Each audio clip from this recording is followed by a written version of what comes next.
Тур эфирде яңалыклар чыгарылышы исәнмесез, студияда Роза Хабибуллина, алга таба төп темалар турында кыскача.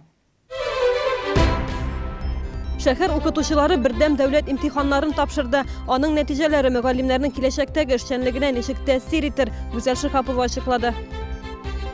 Хәзер мошенниклар акча эшләүдә төрле заманча технологияләрне куллана. Ул шушылай иттереп 30 меңгә алданган инде бер тапкыр. Алардан ничек сакланырга безнең сюжетта.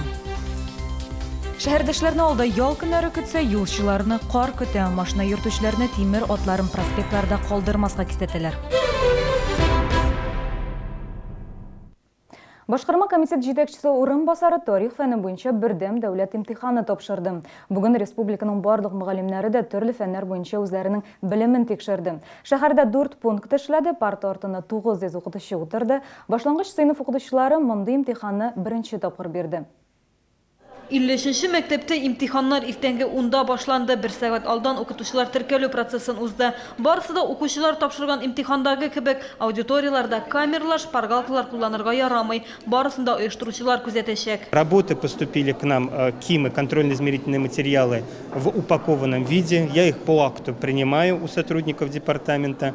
Значит, в 9:30 уже сейчас я начну раздавать по аудиториям вот эти вот материалы.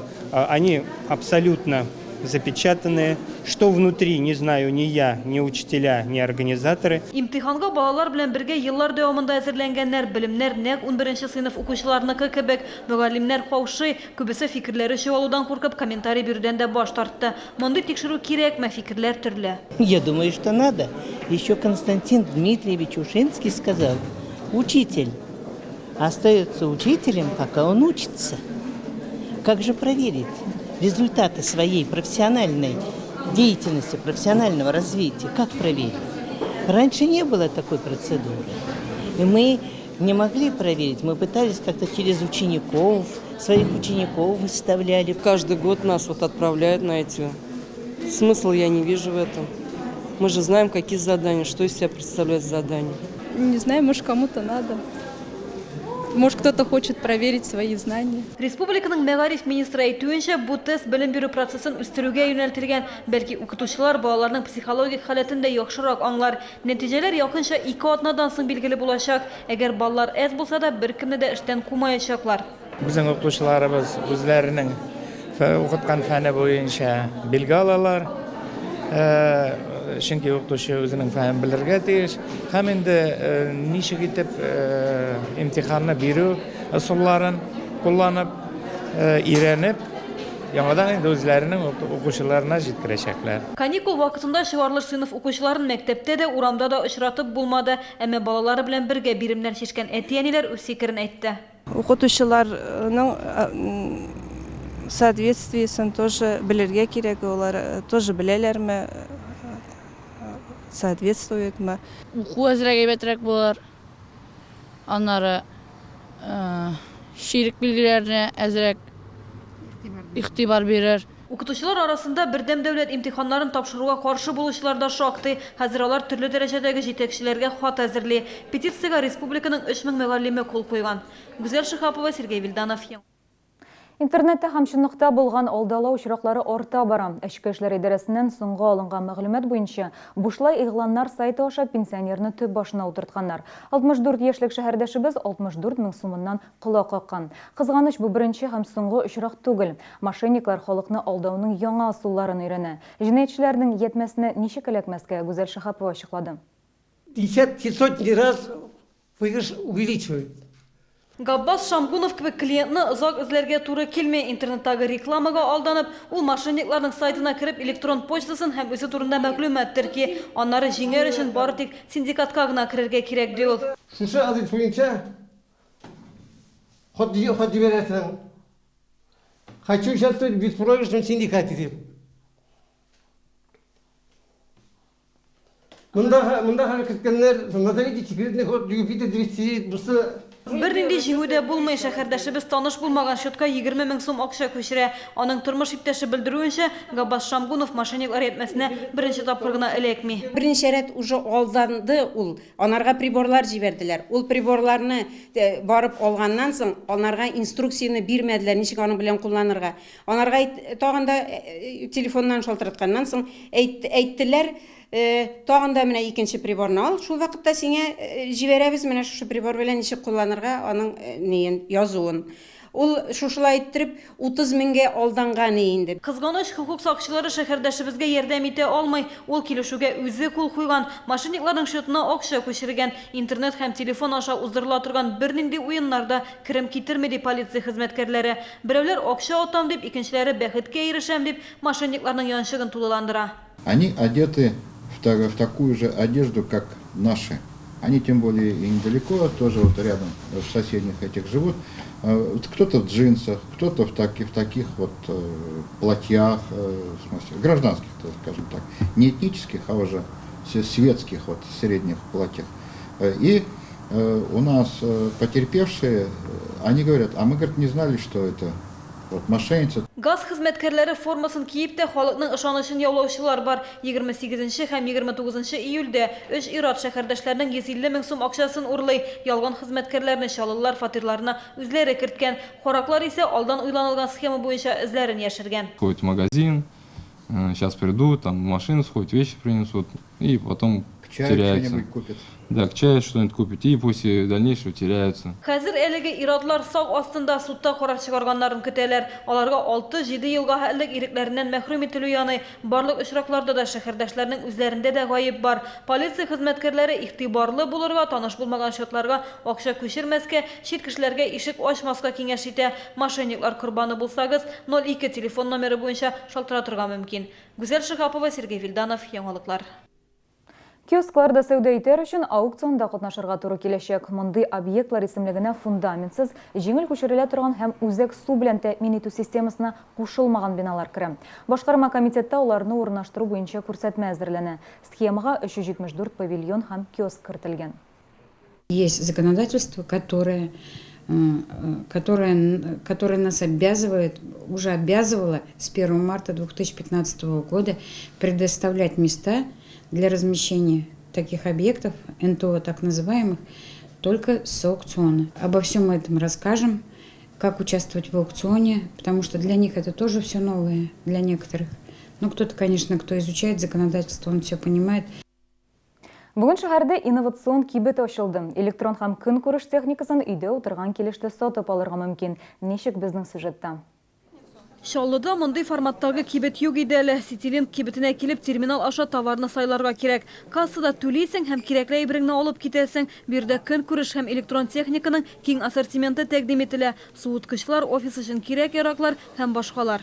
Есть несколько вариантов заказа товара.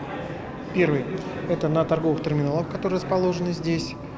Второе – это с мобильных устройств, телефоны, планшеты. Третье – это со стационарных устройств, компьютеры, ноутбуки. Четвертое – можно сделать заказ по телефону. Ситилинк складында бик күп товарлар урын алган. Әгәр кирәклесе булмаса, заказ ясарга мөмкин. Товарны икенче көнне үк китерәчәкләр. Дискаунтер әле беренче көн генә эшли, әмма сатып алучыларда зур кызыксыну уяткан. Быстро, мобильно стоять, например, сразу заказал, на кассу оплатил и товар забрал. Люди привыкли к тому, что пользуются интернетом, пользуются такими вот терминалами, так скажем. По терминалу что-то выбрать. Как бы они привыкли, удобно.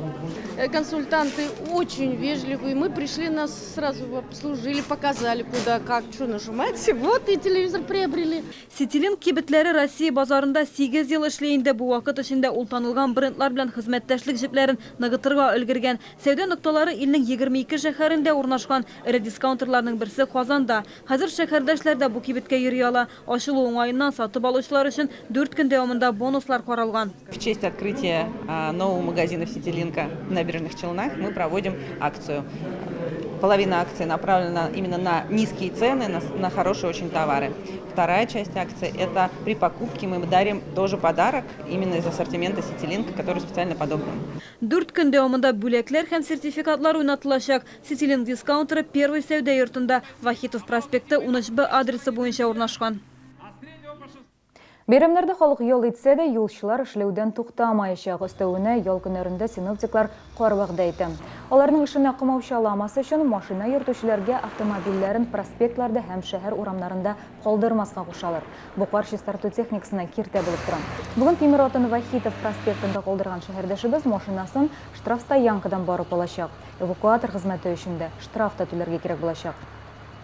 За данное нарушение предусмотрен административный штраф в размере 2000 рублей, согласно статье 12.19, часть 4 Кодекса об административных правонарушениях. Урамда кар кышка да озак калмады, демәк, әкренләп җиңел курткаларны кышкы пәлтә һәм туннарга алмаштырырга вакыт.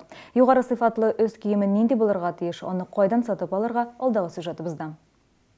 Жылы, матур һәм сыйфатлы, өстәвенә бәясе дә кулай. Зима кибетендә өс киемнәрнең бәяләре төште, мутын һәм шәшке туннарның, курткаларның нинди генә юк. Иратлар өчен сайлап алу мөмкинлеге зур. Барлык хайры туннарның бәясе 23 мең сумнан кыйммәт түгел. Мутон туннарга 35% ташлама, бер кием алучыга икенчесе бүләккә. Я давно себе искала шубу и нашла подходящую в магазине «Зима». И тут, кстати, мне подарили пуховичок. Мне очень понравился магазин, да. Обслуживание очень хорошее. Предлагает модели интересные. На улице холодно стало. Решила купить шубу новую. Зашла в магазин. Здесь еще дают в подарок куртку. Вторую вещь в подарок. Зима кибетенә гаилә белән килергә мөмкин. Жылы мех һәм хайры туннар һәр хатын кызның да күңеленә хуш киләчәк. Иратлар да битараф кала алмаячак. Балалар өчен сыйфатлы өс киемнәре сайлап була. Сатучылар һәр вакыт ярдәмгә әзер. Кибеттә 36дан алып 70-гә кадәр барлык үлчәмнәр дә бар. 20 ноябрьгә кадәр зур ташламалар каралган. Матур өс киемнәрен арзан бәядән сатып алырга ашыгыгыз. Зима кибете Палитр сәүдә үзәгенең 3-нче катында урнашкан. Тышта салкын булса да, өйдә һәр чак җылы булуын телибез. Матур киемнәр һәм үй җиһазлары өчен җәймәләр фатирга тагын да нур өстиячәк. Якыннар өчен дә яңа елга менә дигән бүләк булып торачак.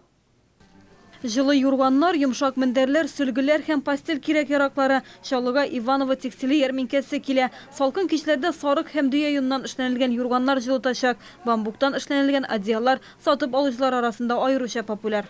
Бамбуковое волокно, но рекомендуется как теплообменник.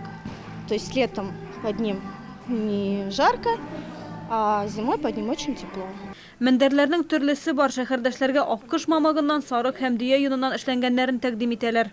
Верблюжья шерсть является единственной шерстью, которая гипоаллергенная. То есть ее также можно покупать как для взрослых, так и для детей. Иваново текстиле ярминкәсендә урын-җир кирәк-яраклары да бар. Олылар һәм балалар өчен комплектлар тәкъдим ителәчәк. Плетлар, декоратив мендәр тышлары, метрлап сатыла торган тукымалар. Барысы да сатып алучы күңеленә хуш киләчәк. Мы уже не раз брали ивановский текстиль, одеяло, подушки. Качество очень хорошее, одеяла теплые. Так что рекомендуем брать. Носочные изделия очень хорошие. Для себя вот присмотрела ткань. Мамыктан һәм юннан бәйләнгән оеклар аякларны салкыннан саклаячак. Алар олылар өчен дә, балалар өчен дә төрле төсләрдә. Я думаю, в этот раз, когда мы сюда приехали, мы учли спросы любых покупателей. Пройдя к нам, вы найдете все. Иваново текстиле ярминкәсе 4 ноябрьдән 14 ноябрьгә кадәр эшләячәк. Сатучылар шәһәрдәшләрне Экспо Кама күргәзмәләр үзәгендә иртәнге 10-нан кичке 7-гә кадәр көтәчәк. Алда безне 3 көн ял көннәре көтә, аларны файдалы уздырыгыз, исән сау булыгыз.